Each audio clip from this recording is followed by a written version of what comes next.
Ah oui, non, j'étais. De toute façon, je partage à partir de là. Merci Jean-Pierre pour le mail forwardé. Ouais.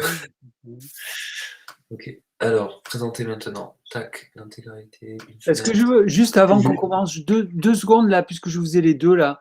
Vous avez vu le mail là d'Aurélie pour, enfin, j'ai répondu, je vous ai mis en copie là pour faire du numérique, de l'écolo numérique. Vous avez vu ça, Vincent et Paco?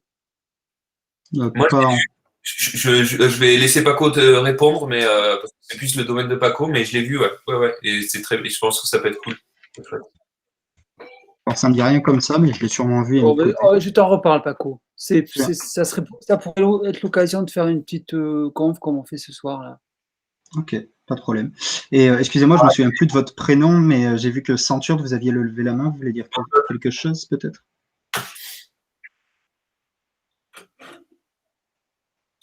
Vous avez le micro coupé, du coup, si vous voulez dire quelque chose, on ne vous entend pas.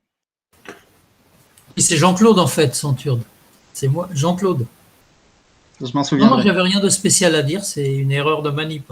Très bien. À plus tard. Ok. Bon, du coup, alors la séance de ce soir, c'est l'avant-dernière. La dernière avec Paco et moi comme acteur, ou narrateur principal, puisque la semaine prochaine, du coup, on aura Sabra Benali qui est psychologue. On va un peu introduire en fait ce que va dire Sabra. Enfin, j'imagine un peu, on ne s'est pas encore plongé en détail dans la séance de la semaine prochaine, mais là, l'idée c'est d'aborder les théories du complot d'un point de vue de la réception. Et se dire, alors la réception, vous avez vu, on a déjà parlé des médias, de la manière dont un peu,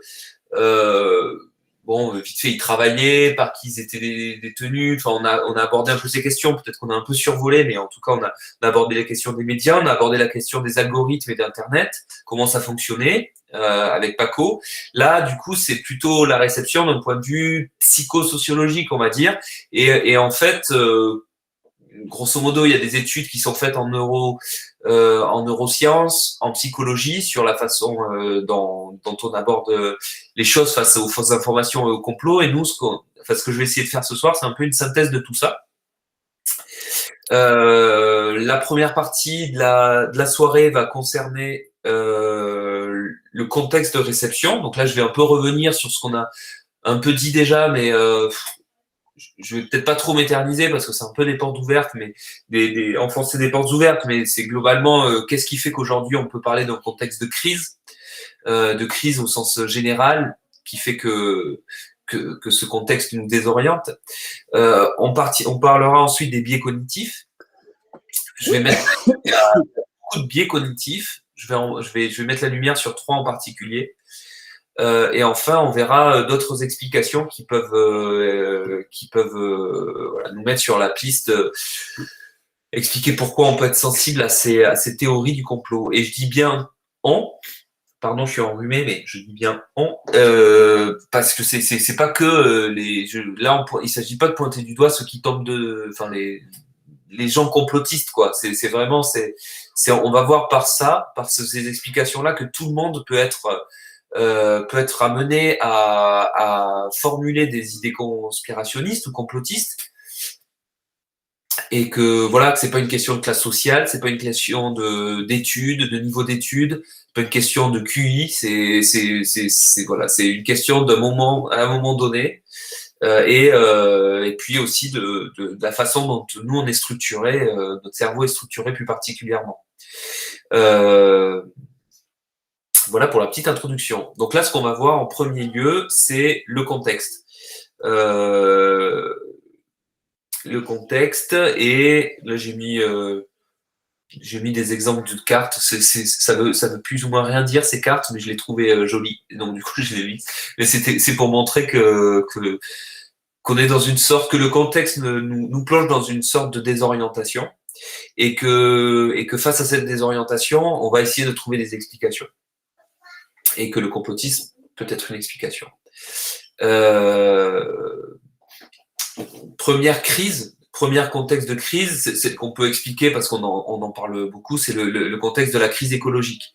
Autant avant, c'était la crise écologique ou le réchauffement climatique était quelque chose de réservé à une poignée de militants, à des cours de développement durable au collège ou au lycée. Aujourd'hui, j'ai l'impression que par des figures un peu médiatiques, emblématiques, qui sont apparues sur le devant de la scène, notamment dans la jeunesse, avec Greta Thunberg par exemple, c'est un peu tout le monde qui se sent un peu concerné par cette question-là. Alors bien sûr, ça ne veut pas dire que tout le monde agit, mais en tout cas, il y a plus ou moins un consensus général du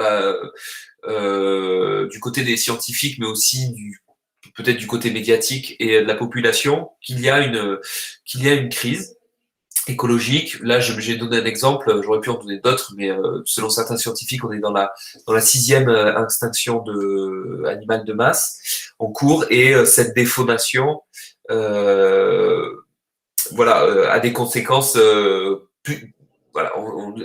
des conséquences catastrophiques pour les écosystèmes, et c'est des réactions en chaîne avec des impacts écologiques, économiques et sociétaux majeurs qui arriveront.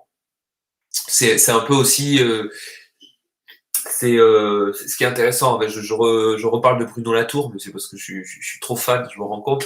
Mais c'est intéressant de voir comment ce philosophe a écrit plusieurs livres sur l'anthropocène et la crise écologique avant d'arriver aujourd'hui à la crise de sens. Et comment il fait le lien, comment cette crise écologique est intimement liée avec la crise de sens que nous traversons aujourd'hui et que nous cherchons à résoudre par notamment des explications faciles que peut nous proposer les théories du complot, que peuvent nous proposer les théories du complot.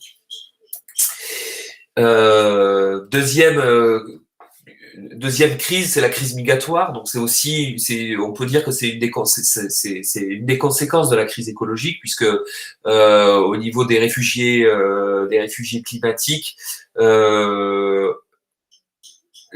c'est Oxfam, je crois, selon les sources que j'avais prises, il y a 83,5 millions de réfugiés climatiques qui ont été recensés entre 2011 et 2014.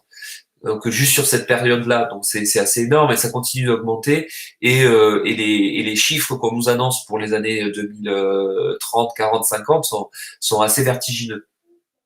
Donc c'est la raréfaction de l'eau potable, l'augmentation des températures, etc., qui font qu'il va y avoir de plus en plus de réfugiés climatiques. Et à ça, on pourrait rajouter les réfugiés de guerre, où on a beaucoup parlé des Syriens, et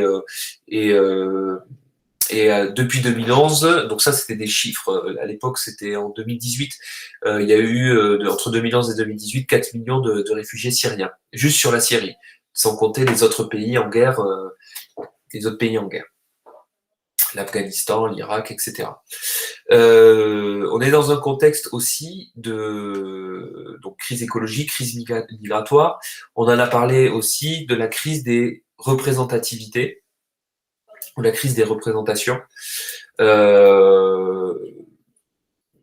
avec une abstention qui est record. On en a déjà parlé aussi, de moins en moins de gens qui vont voter, de moins en moins de gens qui accordent de la confiance dans les hommes politiques, mais aussi les médias. Il y a eu plusieurs événements assez forts marquants de cette crise-là. Il y a eu le Brexit, il y a eu l'élection de Trump. Chaque élection, on voit qu'il y a une montée des extrêmes, l'extrême droite en particulier. Bon, après, il y a des exceptions. On voit qu'aux élections européennes, par exemple, il y a les Verts qui ont catalysé quand même beaucoup de voix. Et donc, on peut se dire que les partis écologiques donnent une alternative. Hop, accepté. Salut Christophe. Donc, on peut dire que les Verts offrent une alternative à ce désarroi un peu politique. Est-ce que c'est là pour durer? Est-ce qu'ils vont faire la preuve de leur est-ce qu'une fois élus, là, on voit que beaucoup de grandes villes ont basculé chez les Verts. Est-ce que ils vont réussir à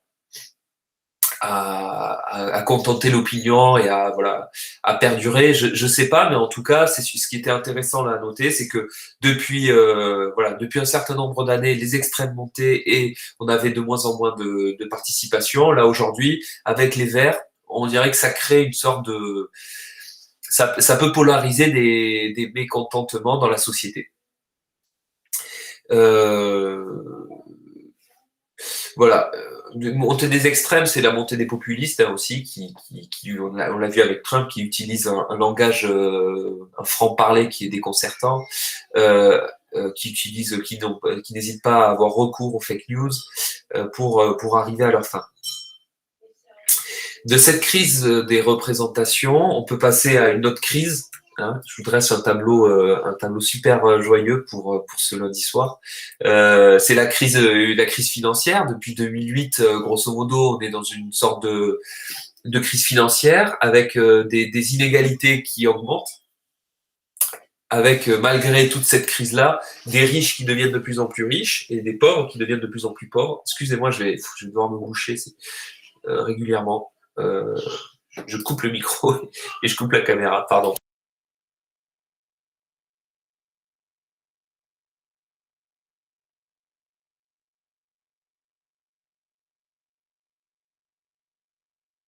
Voilà. Excusez-moi pour ce temps.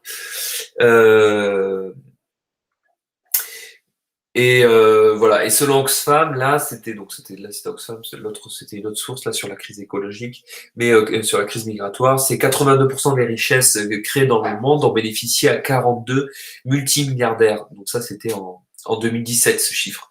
Donc c'est assez flippant de voir comment la richesse est concentrée entre les mains de quelques-uns, et du coup forcément ça crée ça crée des inégalités, mais ça crée aussi du ressenti, ça crée des questionnements sur la marche du monde, voilà, et ça crée du coup aussi une sorte de crise des valeurs, une crise des valeurs avec malgré l'opulence et dans laquelle, enfin, ou disons l'opulence, on est une génération, enfin, on est dans une société où ça fait 70 ans qu'on n'a pas connu de guerre sur notre sol. On est hyper équipé en beaucoup de choses, même les classes, grosso modo, même les classes les plus populaires, on peuvent avoir accès, en s'endettant peut-être, mais peuvent avoir accès à un confort matériel quand même que jusque-là notre société n'avait pas connu. Donc on est bien équipé, on est hyper connecté, on est mobile, c'est-à-dire que le développement des voyages low cost permettent à tout un chacun de voyager à l'autre bout du monde pour 200 €, d'aller trouver un peu de soleil dans des pays qu'on appelle les pays du tiers-monde, qu'on appelait les pays du tiers-monde, on les appelle plutôt les pays en voie de développement aujourd'hui, mais grosso modo des pays où des enfants vont être payés 23 € par mois pour fabriquer des sacs à dos Eastpak qu'on va pouvoir utiliser pendant nos voyages. Donc et nous, on va nourrir nos comptes Instagram, nos comptes Facebook avec ces photos de voyage pour dire aux gens combien on est heureux et combien on est heureux de voyager et de se dépayser. C'est un exemple parmi d'autres, mais ça crée quand même un certain, alors pas pour tout le monde, hein, mais ça contribue à créer un certain malaise entre nous personnellement dans notre recherche de sens.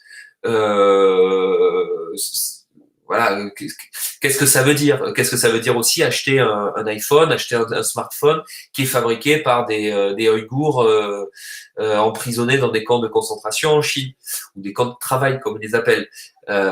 Moi personnellement, quand j'ai dû changer mon téléphone il y a pas longtemps, c'est quelque chose qui m'a interpellé et je me suis senti mal. Je l'ai acheté reconditionné mon téléphone, mais quand même j'ai pas pu m'empêcher d'y penser. Je dis pas que ça me déprime, que ça m'empêche de dormir la nuit. Mais quand même, on voit bien que ce système-là, il y a quand même j'ai pas de solution forcément, mais en tout cas, moi, je trouve que ça met en valeur quelque chose de problématique. Et ces petites injustices-là, on y est de plus en plus sensible, on est de plus en plus sensibilisé. On pourrait prendre aussi le cas des plats végétariens à la cantine. Donc, c'est la polémique du moment où la mairie de Lyon a imposé un plat végétarien par semaine, enfin, veut imposer un plat végétarien par semaine dans les collectivités pour les enfants. nous, on côtoie souvent des enfants avec Paco dans nos ateliers d'éducation aux médias.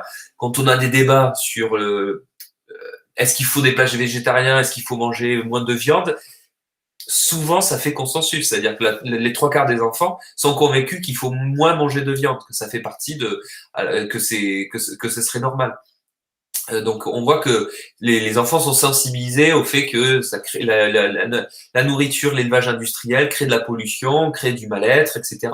Mais au-delà de ça aussi ça contribue à un désenchantement de la société, à des crises de sens qui font que dès tout petit, les enfants vont se poser ces questions-là, quoi. Et on voit dans la lutte écologique, on voit que c'est pas forcément que ceux qui sont en première ligne, c'est des lycéens, c'est des collégiens, etc. Juste Vincent, là, c'est pas tout le truc, c'est pas tout à fait ça là sur la mairie de Lyon en fait. C'est que le plat végétarien une fois par semaine, il est déjà obligatoire dans les cantines scolaires depuis je sais plus quand là, depuis 1 an ou 2. Mais là, ce qui s'est passé avec la mairie de Lyon, c'est qu'ils ont ils veulent arrêter de servir de la viande en fait à tous les repas. Et c'est pour ça que la FNSEA gueule, etc. C'est un truc qu'avait déjà fait Gérard Collomb au début du à la fin du premier confinement. Donc là, c'est que du coup, il n'y a plus de viande dans les cantines de Lyon jusqu'à que tout la bronca des ministres, etc. arrive à leur fin, mais ils ont enlevé pour l'instant la viande. Mais un plat végétarien par semaine était déjà en place. Mais enfin, en tout cas, ça illustre bien, mais c'est très politique aussi. Bien sûr. Ils se préparent déjà à 2022. Voilà. C'est un angle facile d'attaque pour emmerder les écologistes. Ouais, complètement. Ok, désolé pour l'approximation. Non, mais bon, c'est pas. Voilà. T'as raison, mais c'était juste. Mais c'est ce domaine-là, de toute façon. Voilà.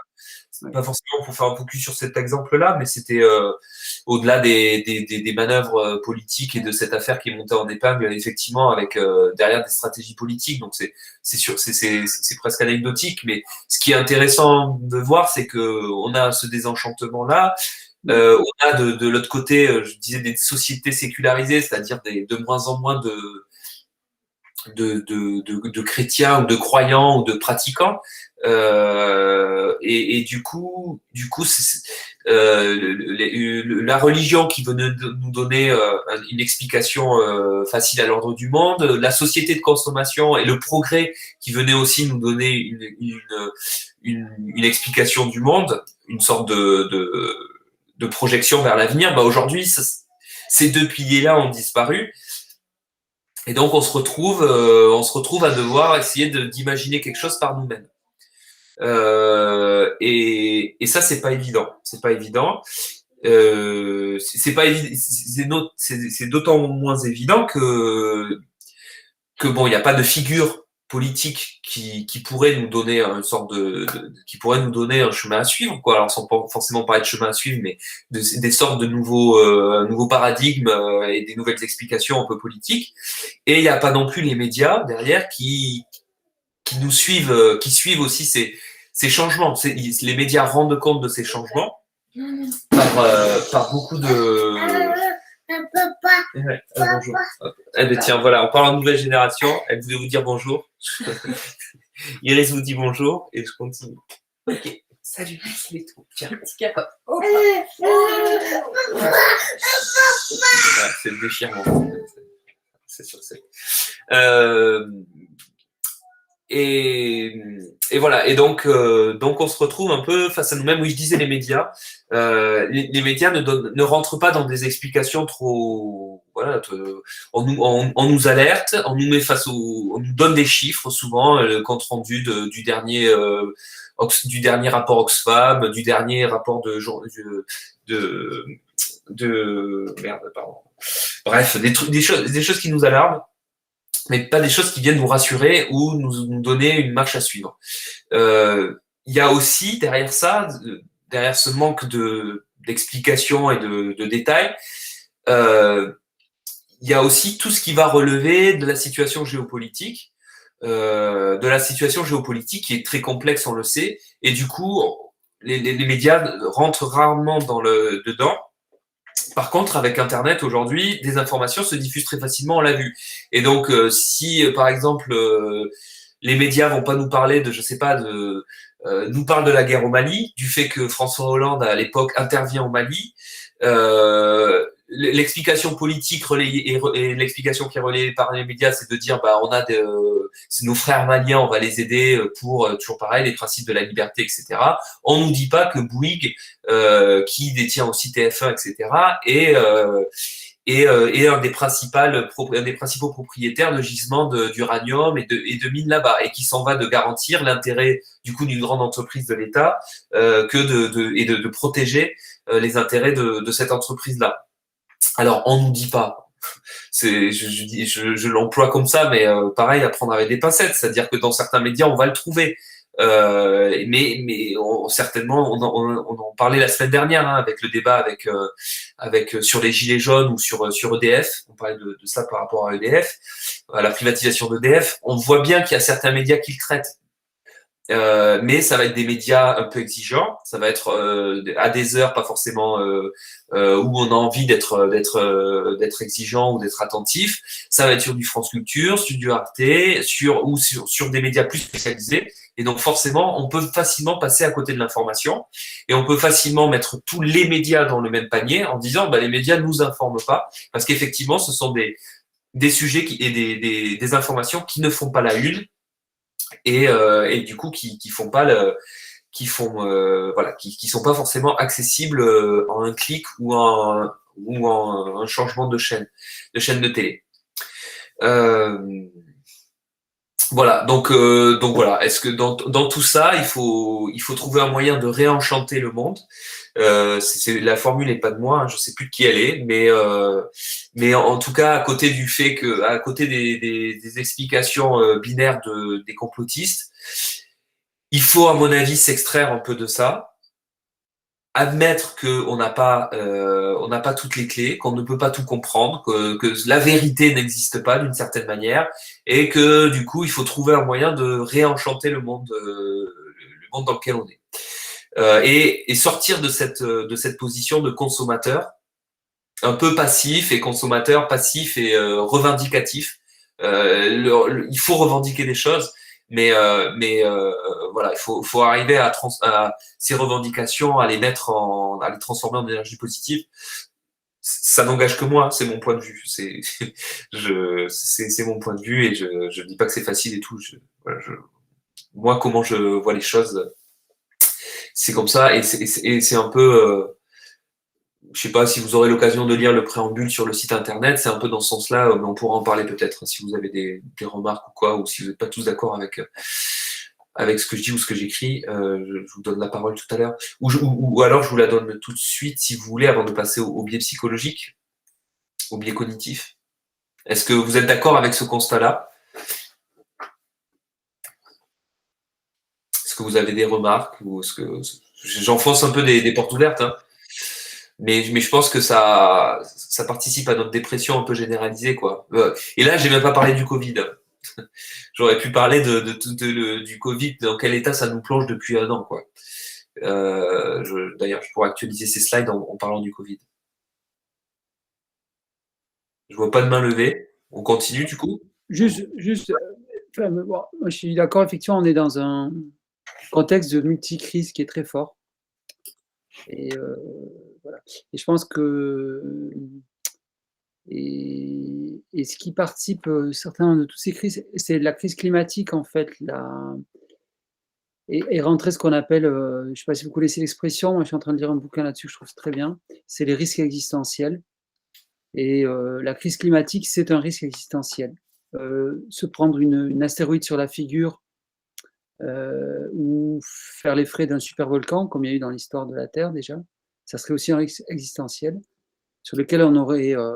mais après, il faut voir vous connaissez ces histoires d'astéroïdes qui nous foncent dessus, tout ça. Mais la crise climatique, c'est le risque existentiel, comme le nucléaire aussi aujourd'hui, mais surtout le risque climatique qui fait qu'il y a une espèce de tétanisation de beaucoup de gens. Et du coup, l'accumulation de crises, plus le fait que parmi elles, il y en a une qui est carrément, qui remet en cause l'existence de l'humanité, fait qu'effectivement, il n'y a pas de quoi être très optimiste. Mais en même temps, c'est dans les périodes de crise qu'on cherche aussi la lumière. Donc on verra. Mais... C'est Ouais, difficile. c'est pour ça que je mettais la question de la crise écologique un peu en première, parce que ça me semble, pour moi, ça me semble celle qui est la plus, voilà, enfin, la plus existentielle d'une certaine manière et qui vient percuter vraiment nos schémas nos schémas d'existence et de sens, quoi. Un peu. Nous avons Estelle qui nous dit je confirme la nécessité de visualiser un futur plus positif et d'y travailler dessus au lieu de se concentrer sur toutes ces informations négatives sans les nier, bien entendu. Ouais. Ouais. Ben oui. Après, voilà, on sait pas comment, si ces initiatives aboutiront. Est-ce que c'est des initiatives qui sont capables de subir un changement d'échelle, c'est-à-dire que est-ce que c'est des modèles qui doivent s'appliquer à tous les pays ou à la nation entière, etc. Mais en tout cas, ce qui est intéressant à voir, c'est que localement, il y a des choses qui se mettent en place et qu'effectivement, ça crée de la solidarité, ça crée de la coopération. C'est forcément tout ne réussira pas, tout ne restera pas, mais en tout cas, il y a des essais, quoi. Et c'est de tout ce brouillon là que naîtra peut-être voilà des choses un peu plus solides et intéressantes, quoi. C'est bon, la Smala agit dans ce sens-là, et ce qui est particulier, c'est que nous, il y a une sorte, je vais en venir après aux dissonances cognitives, mais la Smala est un peu, en tout cas nous, on est salariés, on est un peu dans une forme de dissonance cognitive, quoi. C'est-à-dire que le modèle économique de la Smala, c'est alors il y a de la formation aujourd'hui qui est de l'argent public, et du coup ça représente un gros chiffre, une grosse part du chiffre d'affaires de la Smala. Et grosso modo, à l'époque, on avait à peu près un peu plus d'un tiers, un gros tiers d'argent public, un petit tiers de fondations privées et un tiers de prestations. Okay. Aujourd'hui, avec la formation, l'argent public est devenu un peu plus prépondérant. Mais grosso modo, on ne le nie pas, on ne le cache pas. C'est avec de l'argent public et des fondations privées qu'on fait ce qu'on peut faire aujourd'hui. C'est ça qui paie notre salaire. L'argent public, c'est vos impôts. Les fondations privées, c'est Orange, et c'est du business. Ok, et c'est du business, c'est de la 5G, c'est tout ça. Voilà, et du coup il y a une forme de dissonance cognitive dans notre approche, c'est-à-dire que ouais, alors ça permet de faire des actions qu'on a l'impression qui sont reconnues aujourd'hui d'utilité publique, d'intérêt général. On a l'impression que c'est des actions qui vont dans le bon sens pour le territoire. En tout cas, nous, la façon dont on s'implique dans nos actions, on justifie tous les jours le fait que nos salaires, en se disant, c'est de l'argent public, il faut bien le dépenser, et on a un devoir d'exigence envers nous-mêmes, un peu moral, et envers la communauté, et il faut que ça porte ses fruits. Et du coup, ce qui est intéressant là de voir, c'est que cet argent-là, il vient d'un État qui prône une forme de libéralisation, qui prône un désengagement du service public, qui prône qui participe à l'augmentation des inégalités. Bon voilà. Et du coup, nous quand même, petite Smala, on prend de l'argent de l'État et on essaie d'en faire. Enfin, on distribue de l'argent et on essaie de faire des choses avec. Donc je vous cache pas que il y a beaucoup de débats entre nous. Je vous cache pas aussi que ça crée beaucoup de critiques sur le territoire, c'est-à-dire des assistés, des gens qui font bien des dossiers, qui savent rédiger des dossiers et qui du coup s'enrichissent avec notre argent. Voilà, on entend beaucoup ça. La Smala à l'échelle territoriale souffre de cette image-là.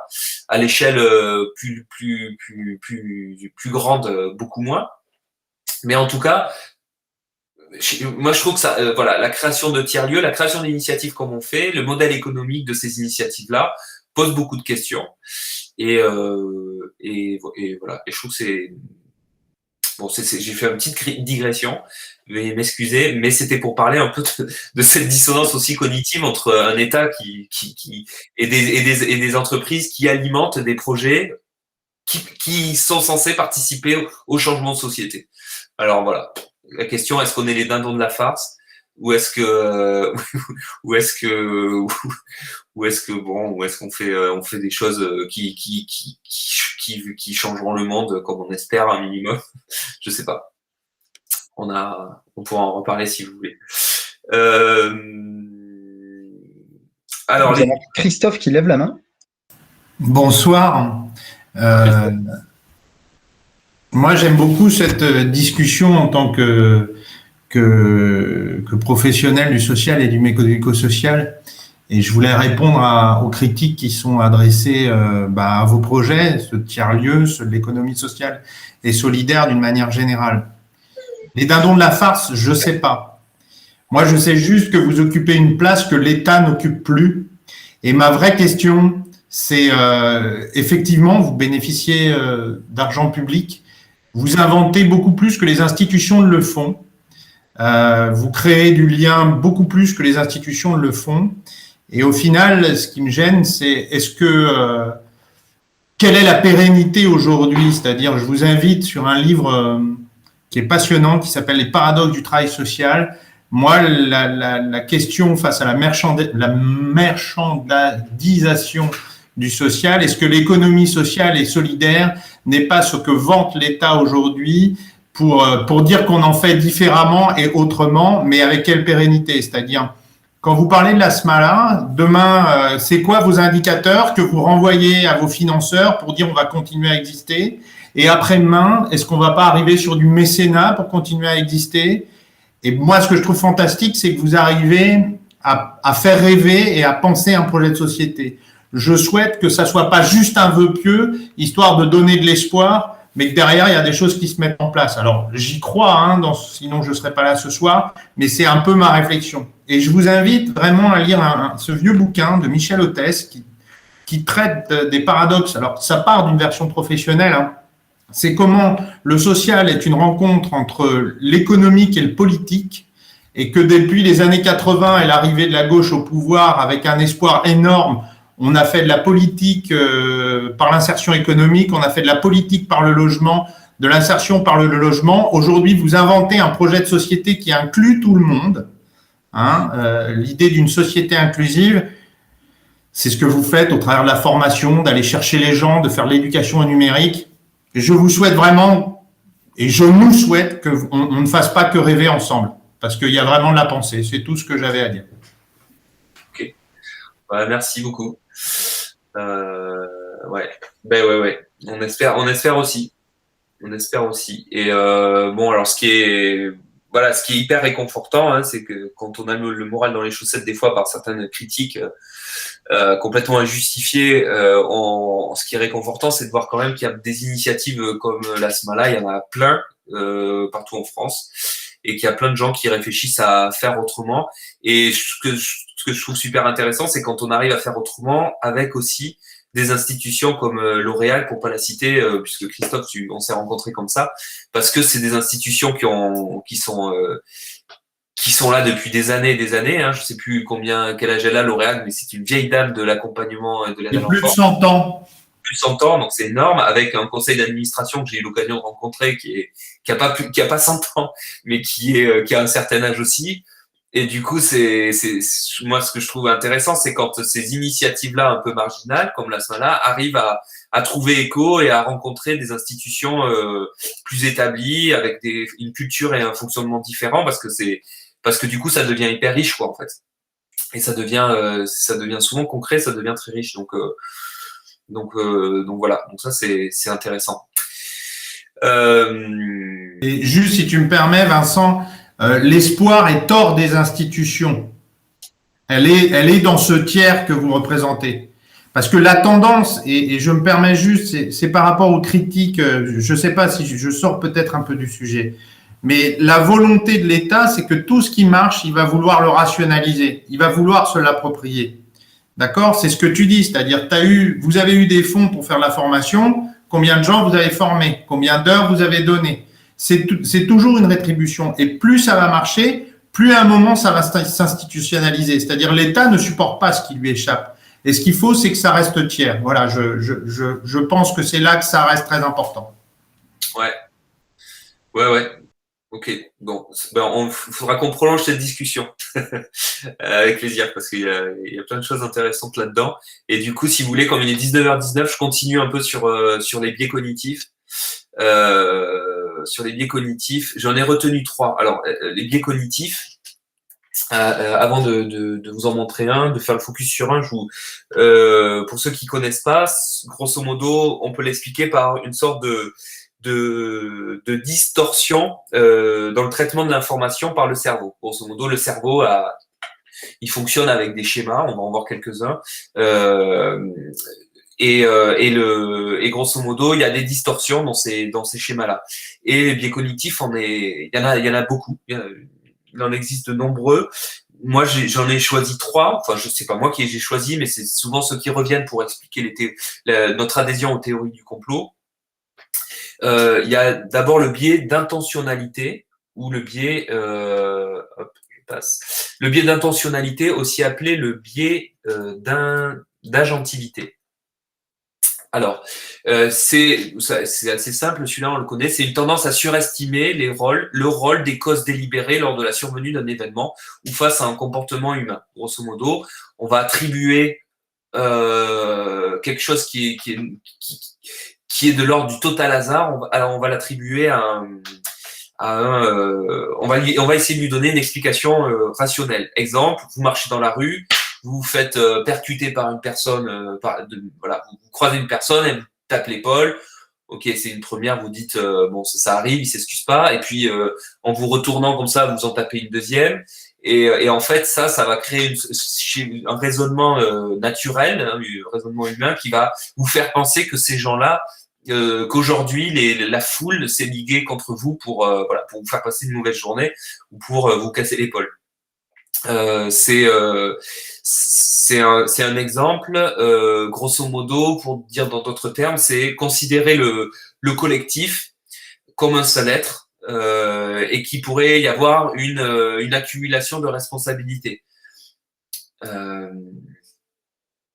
Voilà, que grosso modo, on fait plus la part des choses entre ce qui relève d'un individu, d'une intention, du hasard et d'un collectif. On parle aussi de ce biais-là d'intentionnalité. Pour donner un autre exemple, c'est quand par exemple, on a envie de s'énerver contre son ordinateur parce que il y a un site qui bug, on n'arrive pas à s'actualiser, je sais pas, sur Pôle emploi ou autre, et qu'on pète un câble et on a envie de taper son ordinateur ou sa télé parce que on a une mauvaise connexion et on voit pas les buts du match de foot. Et ben voilà, on va attribuer à un objet en fait complètement irresponsable, on va lui attribuer tous les malheurs du monde. Il y a un deuxième biais, c'est le biais de confirmation. Celui-là, il est aussi classique et vous le connaissez tous. Il est facile à comprendre. C'est grosso modo, on a tous une éducation. De cette éducation sont nées des croyances et quand on fait face à une information, on a envie de privilégier des informations qui vont dans le sens de nos croyances. On n'a pas forcément envie de se confronter à des points de vue différents. Je dis pas qu'on n'en a jamais envie, hein, mais on a beaucoup envie de participer à des débats ou quoi. Mais on va être plus sensible à des informations qui viennent des informations qu'on a déjà, que notre cerveau a déjà emmagasiné quoi d'une certaine manière. Si par exemple on est contre les OGM, si on pense que les OGM sont mauvais pour la santé, et ben quand on va faire face à une information où des scientifiques vont nous dire, des scientifiques qu'on pourrait complètement indépendants, etc., qui nous diraient que les informations finalement, les études montrent que les OGM sont beaucoup moins nocifs qu'on le pense et que voilà. Bah moi si je suis faucheur d'OGM, je vais pas vouloir retenir cette information ou je vais pas vouloir lui accorder de l'importance. Voilà, et ça marche pour toutes les informations. On donne moins de poids aux hypothèses et aux informations qui vont en défaveur de nos conceptions. Et ça, on verra pourquoi tout à l'heure. Je tease, on parlera de dissonance cognitive à un moment donné. Pourquoi justement ce biais-là nous protège d'une certaine manière de cette dissonance cognitive. Et ensuite, il y a un troisième biais qu'on retrouve régulièrement quand on fait face à une théorie complotiste, chez les adeptes du conspirationnisme, c'est le biais d'échantillonnage. C'est-à-dire on attribue à une minorité la majorité des caractéristiques. grosso modo, un petit échantillon va provoquer un raisonnement biaisé. Exemple,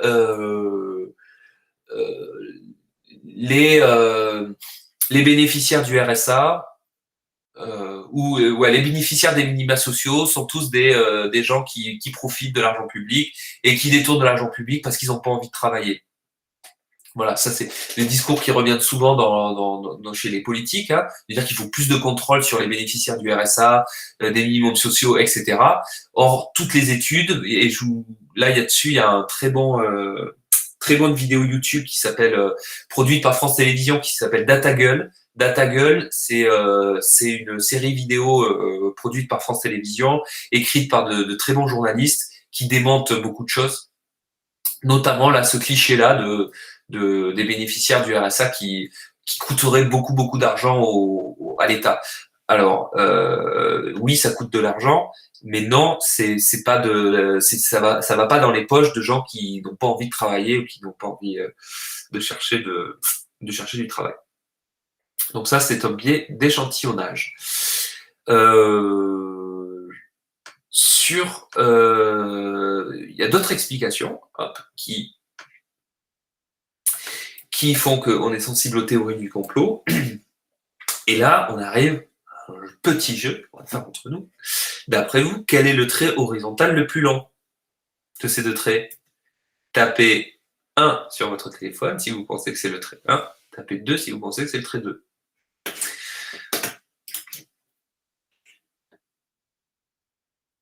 Ouais, merci Paco pour la référence de la vidéo YouTube DataGull. Bon, effectivement, on fait semblant de jouer parce que vous aurez compris qu'ils sont pareils, qu'ils sont identiques. Donc ça s'appelle l'illusion de Müller-Lyer, et qui fait que voilà, c'est l'illusion optique. C'était pour vous montrer que voilà, le cerveau se fait avoir. C'est-à-dire que si on passe vite fait sur cette image-là, on peut se dire que c'est le deuxième trait qui est le plus petit.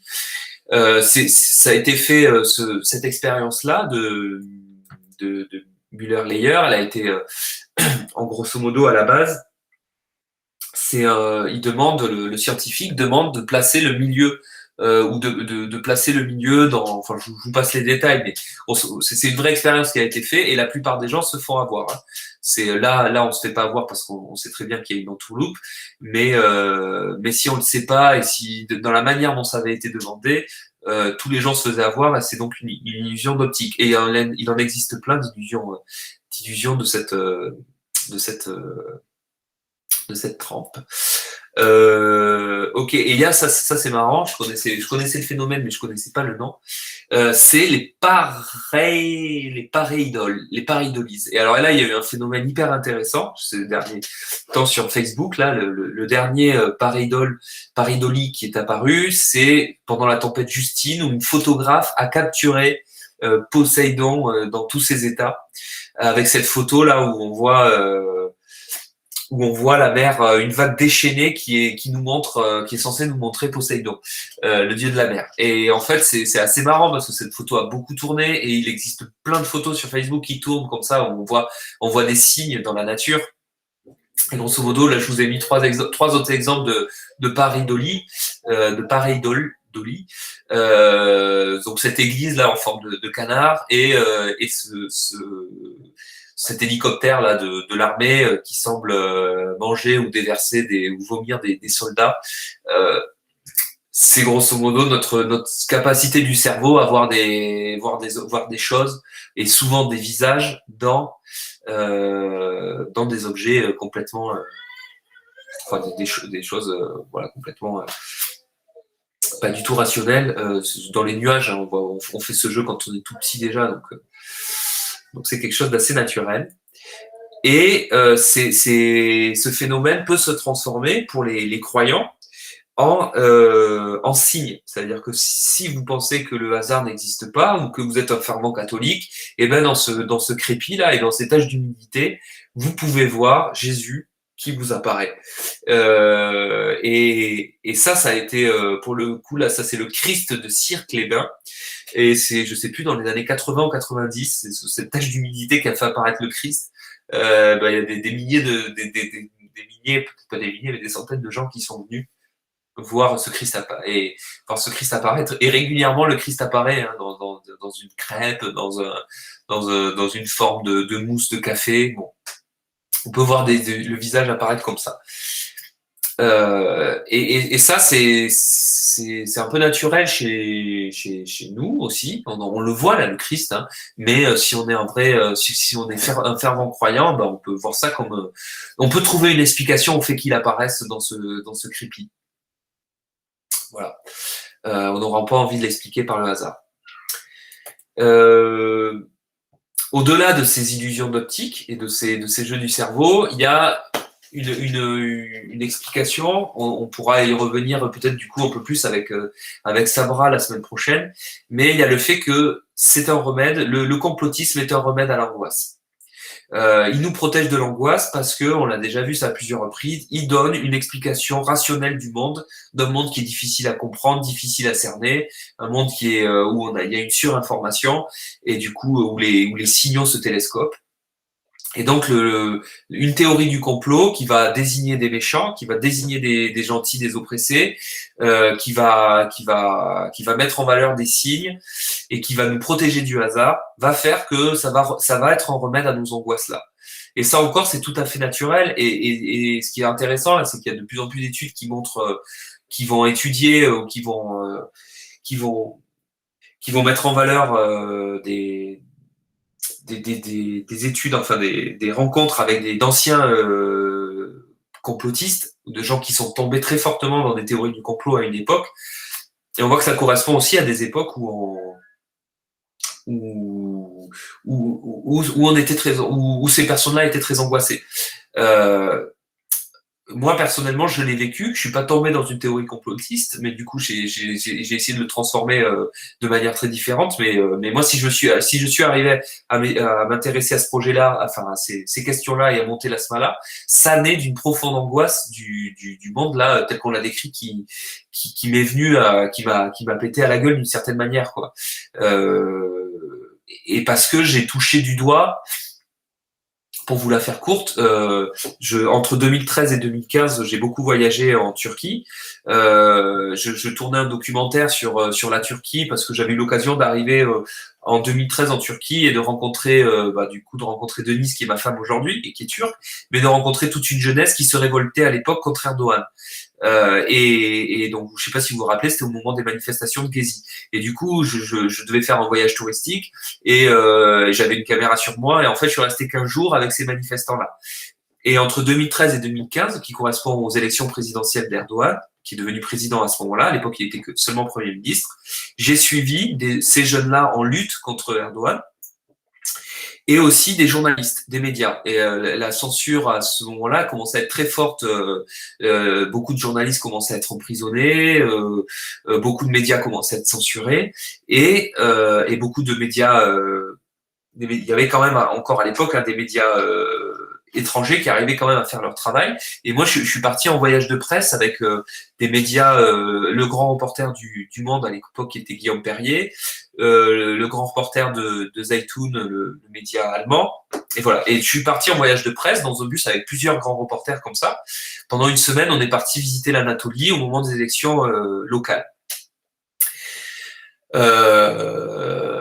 Et en fait, pendant ce voyage, je fais une interview de Guillaume Perrier à l'époque qui me dit que, donc c'était en 2014, que à ce moment-là, Erdogan a un accord avec l'État islamique et qu'il protège Daesh d'une certaine manière. Il protège et il entraîne Daesh puisque une grande partie des hauts officiers, des officiers de l'armée turque vont entraîner des djihadistes, que les frontières sont ouvertes pour pouvoir que les djihadistes blessés viennent se faire soigner dans les hôpitaux.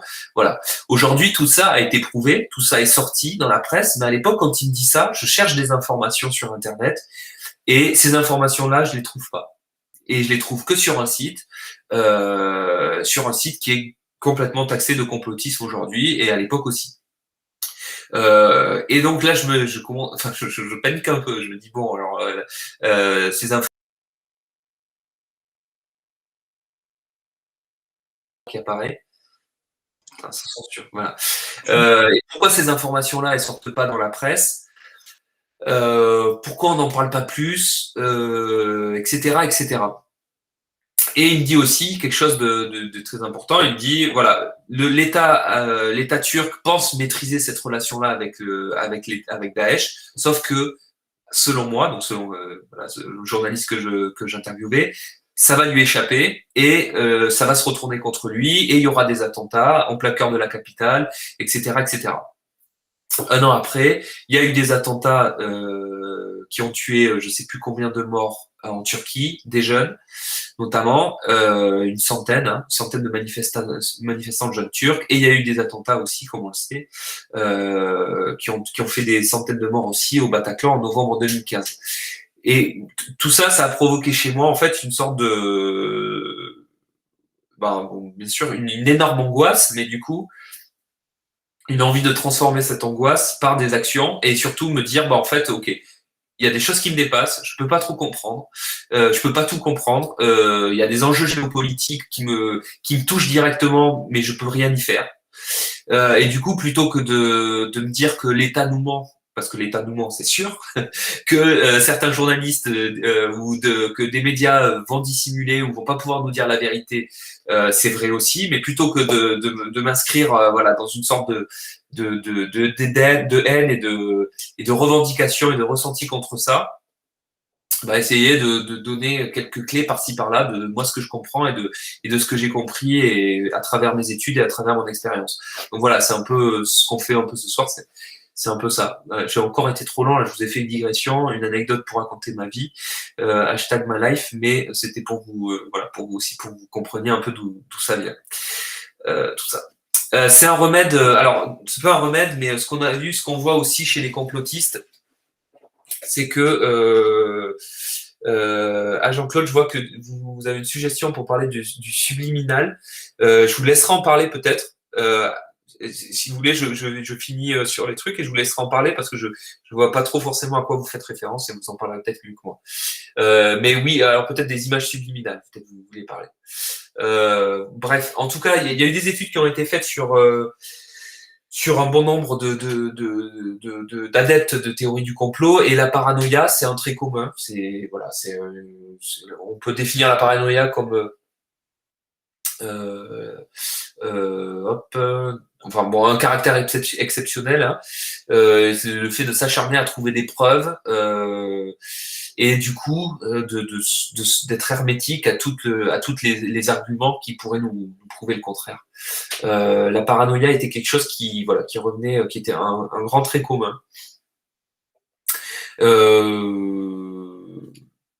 L'anomie. L'anomie c'est un autre terme un peu barbare, mais pour expliquer nos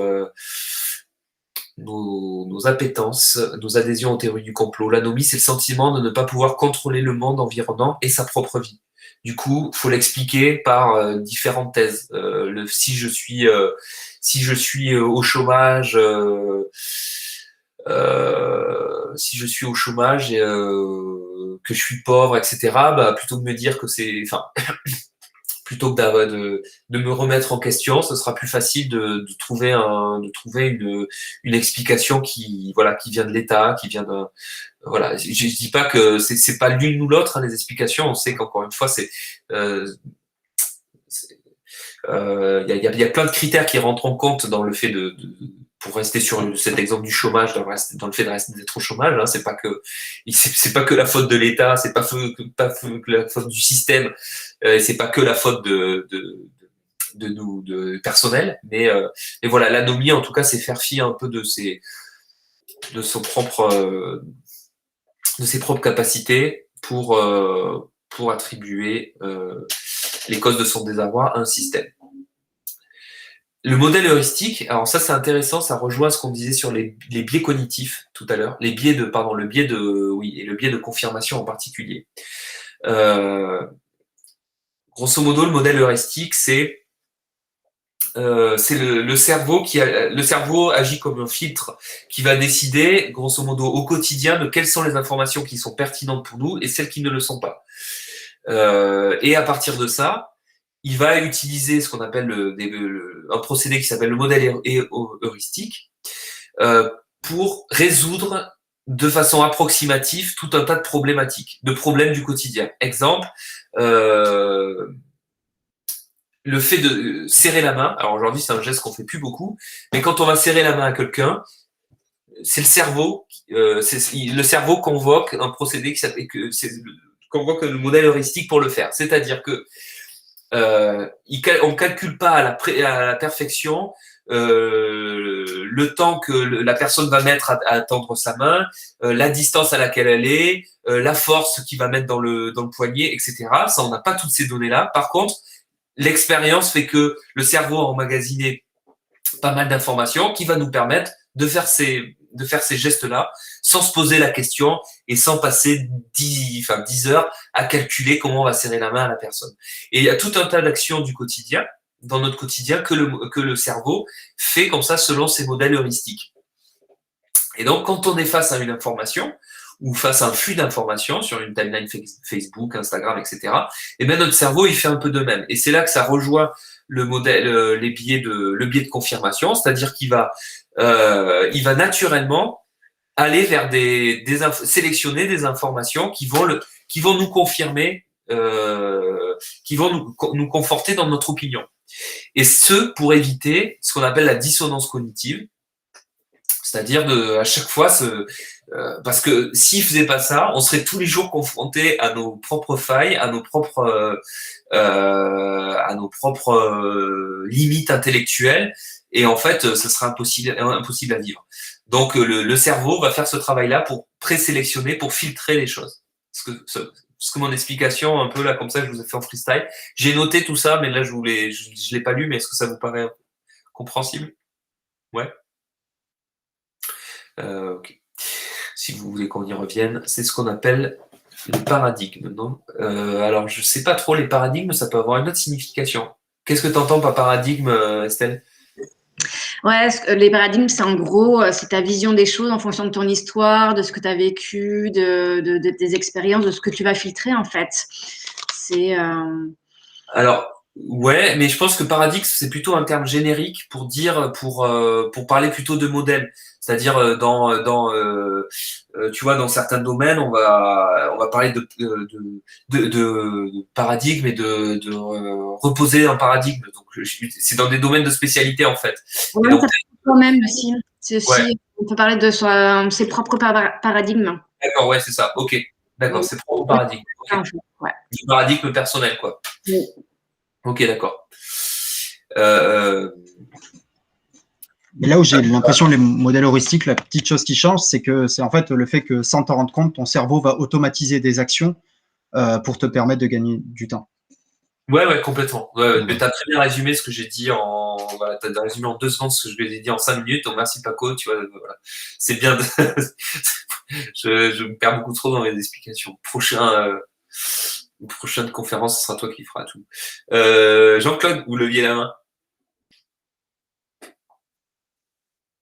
Vous avez votre micro coupé. Oui, donc je pense que c'est le moment opportun de parler du subliminal, justement. Ouais. Parce que justement, c'est lié donc, à ce passage des dissonances cognitives et du chapitre précédent aussi sur le cerveau, qui fait parler un peu, qui fait travailler et réagir le subconscient. Donc le subliminal, en 2 mots, en fait, c'est une image qui est insérée souvent dans les pubs, ou qui était, parce que je ne sais pas si ça existe encore, ça a été interdit normalement. Ce sont des images qui sont imperceptibles par le conscient et que le cerveau enregistre par le subconscient. C'est-à-dire c'est une image très brève qui apparaît au milieu d'une publicité, par exemple à la télé ou au cinéma, et qui a un but précis. Donc, par exemple, de vous faire acheter un produit. Ça existait aussi dans les magazines. Dans les pubs, un exemple très concret, c'est-à-dire que par exemple, à chaque fois qu'il y avait une publicité pour l'alcool, bouteille de whisky, bouteille de vin, etc., vous avez la pub représentée, si vous cherchez bien, si vous restez longtemps sur l'image, surtout quand on n'est pas habitué, on reste un moment sur l'image de cette pub, et souvent on s'aperçoit qu'il y a des similitudes avec des images un petit peu sexy pour, si vous voulez, que ça suscite une réaction du cerveau. Et on ne se rend pas compte, en fait, mais notre cerveau enregistre donc, ce message subliminal. Et en gros, c'est comme si qu'on nous incitait d'une manière, comment dirais-je, politicienne, pour l'air de ne pas y toucher, nous inciter, nous obliger inconsciemment à avoir une action. Je crois que ça a été utilisé par les nazis pendant la guerre. Ça a été utilisé par les Américains justement pour faire passer un certain nombre et vendre un certain nombre de produits à une époque. Et en France, bon, je pense que ça n'a pas duré très longtemps, mais je ne suis pas encore certain de ça. Moi, j'ai l'impression que ça existe toujours, mais à un niveau moins fort qu'avant. Et que, si vous voulez, essayez à l'occasion de la lecture d'un magazine, à mon avis, les magazines People, quoi. Je pense que c'est plus là-dedans où il y a beaucoup de pubs. Comme les, je sais pas, les Elle, Marie-France, ou je sais pas parce que je les lis pas, donc je cherche des noms de magazines, ou l'équipe magazine par exemple, où il y a une page sur deux, c'est de la pub. Ouais. Ou je sais pas, quand j'étais jeune, c'était le journal Lui par exemple, où il y avait pas mal de pubs aussi. Et ou les magazines de voitures, parce que c'est souvent aussi lié à la vente de voitures. Ouais. Et donc il faudrait, si vous avez l'occasion, ce serait sympa.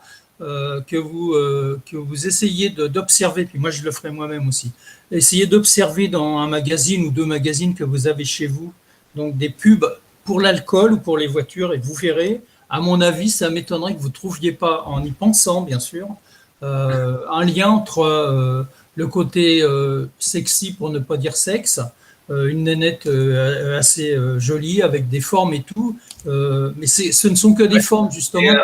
Alors justement, ça c'est intéressant parce que Jean-Claude, ça illustre un peu aussi ce qu'on vient de voir sur un peu comment le cerveau aussi peut nous induire en erreur parfois. C'est ça, oui. Ça fait aussi écho aussi au biais le biais d'agentivité, c'est-à-dire voir ou au pareil, je vais pas arriver à le retenir ce terme parce que c'est compliqué, mais ce qu'on appelle ce qu'on a vu ensemble avant, les pareidolie, c'est-à-dire notre capacité à voir des choses, des formes, etc. dans des formes tout à fait, oui. Paraître anodines. Alors moi, j'entends deux choses dans ce que vous dites. C'est que, alors d'une part, il y a effectivement, il y a eu et il y a toujours, on parle régulièrement dans les médias des images subliminales. Donc grosso modo, techniquement, c'est au lieu de, pour avoir une image animée, il faut 24 images à la seconde. Et ben une image subliminale, c'est insérer au milieu de ces images-là, une image que le cerveau va voir, que nous on va pas voir à l'œil nu, mais que le cerveau va voir et va emmagasiner et du coup pour déclencher un acte d'achat ou autre. Alors ça, c'est une théorie qui est un peu qui a été démentie. Disons que ça existait, mais en fait, ce qui est intéressant, ça existait, mais comment dire? C'est-à-dire que je peux pas vous dire que les médias ne le font pas ou que la publicité ne l'utilise pas. Hein, je pense aussi, oui. Il faudrait passer 24 heures sur 24 les programmes en revue et les mettre sur une timeline de montage et regarder, décrypter. Par contre, pour avoir travaillé un peu dans la production de documentaires, d'images ou de publicités et concrètement d'être dans les studios, franchement, j'ai jamais eu, pour avoir fréquenté quand même longtemps ce milieu, jamais entendu parler de ça. Par contre, en revanche, c'est sûr que la publicité et les hommes politiques, la communication politique vont utiliser des techniques de communication issues des neurosciences.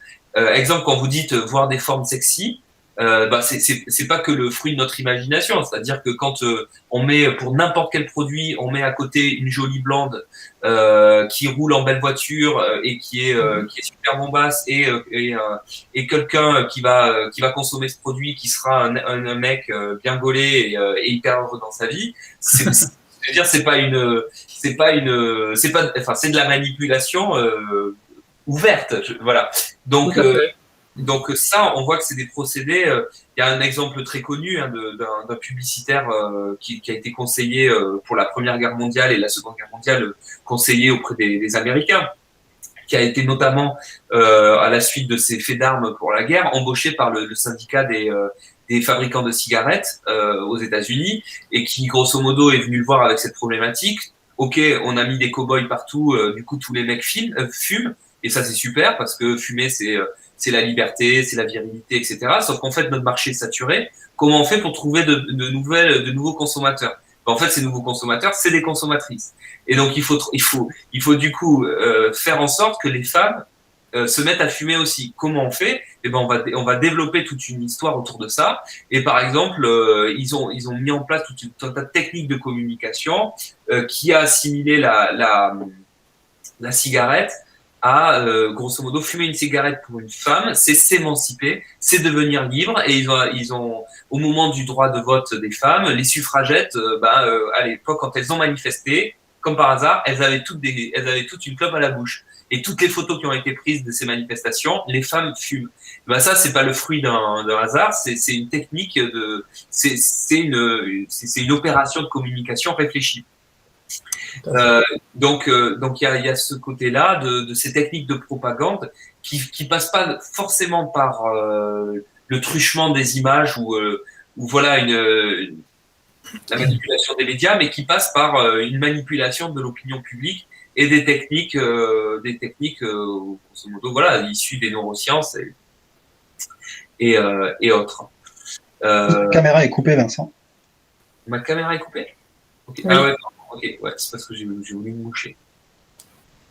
Il y avait d'autres mains levées. Laura, je crois que tu levais la main.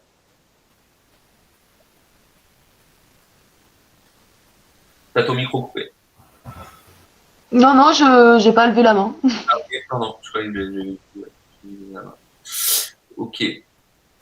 Hop, et la dernière, ouais, je crois que c'est la dernière slide sur les explications, dernière explication qui nous font de nous des adeptes de tout un chacun des adeptes des théories du complot, c'est cette chasse à la vérité. C'est-à-dire qu'on a tous aimé quand on était gamin jouer à la chasse au trésor. Connaître, s'amuser à écouter aux portes, connaître les secrets, etc., etc., et se faire des films à partir de ça, quoi. Bah du coup, voilà, dans les théories du complot utilisent ce ressort-là, et chez les complotistes, il y a ce côté un peu plus qui relève du jeu, qui relève des fois de presque du second degré, c'est-à-dire ah non, moi je suis pas là-dedans, mais quand même c'est intéressant de regarder. Et en fait, petit à petit, voilà, on peut petit à petit se faire prendre là-dedans. Et ça va avec, on l'a vu un peu la semaine dernière, hein, le discours aussi de moi j'ai la lumière, quoi, grosso modo, et je dis la vérité, et les autres ont les yeux bandés ou veulent pas voir la vérité. Et du coup, c'est gratifiant de se dire que nous, on connaît la vérité et qu'on sait quelque chose. Et comme c'est gratifiant là, pour ma part, de faire ça tous les lundis soirs, et de vous dire ma vérité à moi. Hein, on va pas se le cacher. Il y a toujours, c'est toujours gratifiant de transmettre les informations qu'on sait. Alors voilà, moi ce que j'ai fait là jusqu'à présent, c'était une synthèse et on a mis toutes nos sources dans ce site internet. Où vous avez accès du coup à la cuisine, mais à partir de toutes ces sources-là, vous pourrez vous aussi vous faire votre propre opinion. Nous, en tout cas, on a l'impression que on vous dit pas ce que c'est la vérité, on vous dit juste ce que nous on sait. Ce qu'on propose aussi, c'est de la nuance. Et on n'est pas rentré, vous avez vu, dans tous des sujets qui peuvent faire polémique et qui peuvent donner lieu à des théories complotistes, parce qu'on n'a pas les réponses. Mais par contre, on a quelques explications et on vous en a fait part sur les médias, comment ils fonctionnent, et les théories du complot, comment elles fonctionnent. Donc voilà, voilà un peu pour cette conclusion. Donc ouais, et Laura, du coup, là, tu as levé la main, je crois, c'est ça ou pas? Ah non, pardon, c'est Jean-Claude. En fait, non, sur mon écran, Jean-Claude, vous êtes à côté de Laura. Et du coup, à chaque fois, j'ai l'impression que c'est Laura. Ah, d'accord. Et en fait, c'est Jean-Claude. Comme je ne me vois pas, effectivement. Oui, je voulais dire aussi une chose, mais bon, je pense que tout le monde le pense, c'est qu'il est important de prendre du recul sur tout ce qu'on lit, sur ce qu'on entend et sur ce qu'on perçoit, parce que parfois, bon, je pense que ça nous est arrivé à tous, et moi, dans ma vie professionnelle, un peu trop souvent, mais avec l'âge, on apprend, on mûrit, on prend des coups. Et en fait, le fait de prendre du recul, bon, bah, ça sert déjà à mieux analyser, à avoir un peu plus d'informations, à faire un peu plus la synthèse et puis essayer d'argumenter un peu plus. Et je crois souvent que, enfin, moi, c'était l'un de mes défauts. J'avais assez tendance à parler assez rapidement, à donner assez rapidement mon avis sur des sujets que je ne maîtrisais pas totalement. Et au niveau professionnel, parfois, c'est dangereux, quoi. Et donc, là, je m'aperçois maintenant que je suis en retraite et que j'ai le temps, que le fait de prendre du recul, c'est, à mon avis, extrêmement important. Voilà, c'est tout ce que je voulais dire. Ouais. Donc, voilà, je vous laisse la main maintenant. Merci. Non, mais merci. c'est vrai que c'est intéressant ce que vous dites parce que nous, on travaille aussi pas mal avec les jeunes publics sur ces thématiques de théorie du complot et d'éducation aux médias. Et eux, c'est vraiment ce qui est complexe pour eux, c'est de réussir à prendre du recul par rapport à toutes ces informations, par rapport à ces nouvelles technologies que sont les réseaux sociaux et les plateformes numériques. Et c'est aussi ce pourquoi nous, on fait ça à la SMALA, parce qu'on prône un petit peu, je pars sous ton contrôle, Vincent, mais c'est essayer d'engager le plus d'esprit critique possible, de donner le plus envie aux gens d'utiliser leur esprit critique et de favoriser la prise de recul par rapport à toutes ces nouvelles technologies qui, par rapport à notre non-prise de recul à nous, généralement, on n'a pas de recul par rapport à ces nouvelles technologies non plus. Ouais, et pour compléter, souvent cette prise de recul, alors là on peut pas le faire parce que on est à distance et tout, mais ça va passer par la création on va créer avec eux une théorie du complot, on va créer par exemple cette semaine là avec les jeunes en formation chez nous, ils vont réaliser un reportage style journalistique sur une journée et avec les mêmes images, donc vidéo, hein, et avec les mêmes images qu'ils auront tournées, le lendemain on va réaliser une vidéo complotiste. Et donc l'idée c'est de montrer comment de montrer par la preuve comment on peut manipuler les images avec un peu de montage, avec une voix off, etc. Et derrière d'apporter des informations un peu plus théoriques là comme on l'a fait ensemble avec ce webinaire. Jean-Pierre, tu avais levé la main. Oui, non, donc je pense que c'est très intéressant là, je trouve encore ce soir. Je pense que c'est toujours pareil, tout est une question de point de vue et je pense que ça dépend. Je pense aussi là où sur un sujet par exemple on va pas du tout voir de complot ou quelque chose de malfaisant sur un autre sujet, au contraire, je pense on va voir qu'il y a vraiment un problème et tout dépend en fait finalement, je pense, de nos domaines de compétences, de nos domaines, de nos activités aussi. Moi, par mon activité professionnelle, je suis, par exemple, moi, très inquiet de l'intelligence artificielle, des surusages du numérique, du fait que les GAFA prennent une importance phénoménale. Et dans mon propre environnement professionnel, je sais qu'on est minoritaire et qu'on pourrait passer, pas pour des complotistes, mais en fait des anti-progrès, des amiches, etc. Alors que pourtant, beaucoup d'informations nous arrivent de partout sur oui, le fait que le 21e siècle, ça va pouvoir être un siècle où le numérique va prendre une telle importance à travers les acteurs que j'ai cités. Hein. Il y a les GAFA, etc., etc. Donc, moi, théoriquement, pardon, théoriquement, mais sur ces sujets-là, par exemple, je suis tout à fait prêt à être critique, alors que sur d'autres sujets, je ne verrai pas du tout de théorie du complot. Voilà, pour moi, il n'y a pas de théorie du complot autour du Covid. Il n'y a pas de. pour moi, le Covid n'est pas un complot, mais je ne suis pas épidémiologiste. Ouais. Voilà. Donc, c'est vrai que tout dépend vraiment. Les exemples que tu citais avec la Turquie, voilà, il faut être balèze en géopolitique et peut-être être un grand reporter ou être quelqu'un qui est dans un institut géopolitique poussé pour avoir une vision du monde plus fine que ce qu'on nous sert tous les jours dans les médias.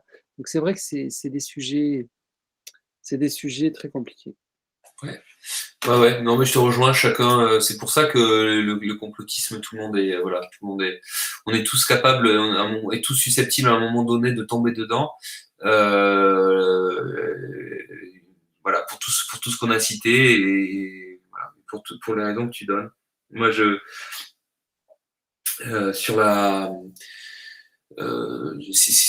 voilà, c'est pour ça que moi, je pense pas que ça soit c'est ce que je mets. Je sais pas si vous avez dans le site internet, j'ai essayé de formuler un peu sur le site internet là en préambule, de formuler, de problématiser, voilà cette question et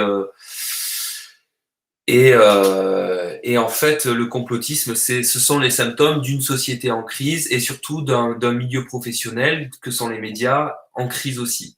Et donc, comment on arrive justement à travailler là-dessus et à mieux analyser tout ça pour pas tomber dans les pièges du complotisme, quoi.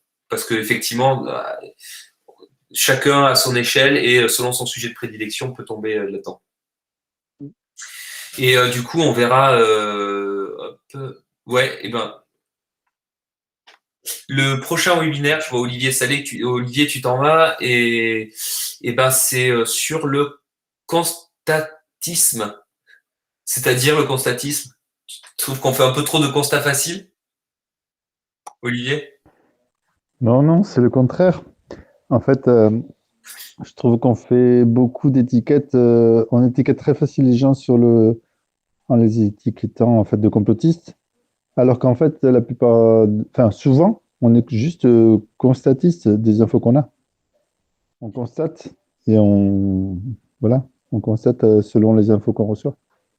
Ouais, toute la question, c'est justement qu'on essaie de se poser. C'est ces infos qu'on reçoit, on sait qui et elles viennent d'où, quoi. De qui et d'où et dans quel but, quoi. Parce que c'est ça, à mon avis, la question la question fondamentale, quoi. Parce que le constat peut être biaisé justement à cause d'une information manipulée, une information tronquée, une information approximative. Ouais, mais je trouvais ce mot constatiste plutôt parlant, en fait, justement. Ouais. Je trouve que ça évoque une idée, justement, qui traîne autour de tout ça, quoi. Ok. Bon, en tout cas, la semaine prochaine, pour répondre à ta question, on parlera peut-être de ça. Il y aura donc Sabra Benali, psychologue, et voilà, on verra comment on continue la conversation et comment elle pourra nous éclairer, elle, par rapport au travail qu'elle fait avec des jeunes, avec des éducateurs spécialisés. Et puis elle, voilà, c'est sa réflexion aussi personnelle autour de ça. Voilà. Et ce sera le dernier webinaire. Merci tout le monde. Merci beaucoup. Hop, le slide de fin. Merci beaucoup. Merci, oui. Merci à toi. À lundi prochain, du coup. Et soigne ton rhume. Ouais, ça va. Merci beaucoup. Et fais un bisou à ta fille. Elle va dormir, là, peut-être. Merci beaucoup, bisous. Bonne soirée. Merci, bye bye.